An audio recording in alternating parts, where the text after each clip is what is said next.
भोले बाबा मंदिलावा पे ए चारे गो बगिया ना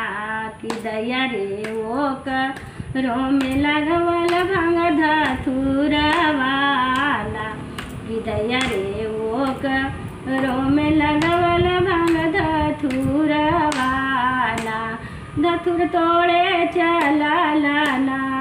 भांग तोड़े चला लाना गौरा से मैया ना कि दया रे गड़ी गैले अंगूरी में काटवाना कि दया रे गड़ी गैले अंगूरी में काटवाना के रे निकाल ले अंगूरी के काटवाना कि दया रे के मोरा हर ले दर दियाना कि दया रे के मोरा हर ले दर दियाना गणेश भगवान निकाल ले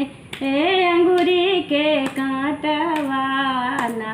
कि दया रे भोले बाबा हरल न दर दिया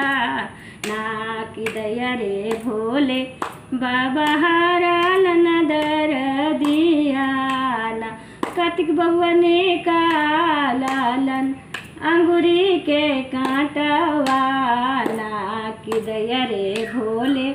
बाबा हरल न दर दिया ना। प्रेम से बोले भोलेनाथ की जय, मैया गौरा पार्वती की जय।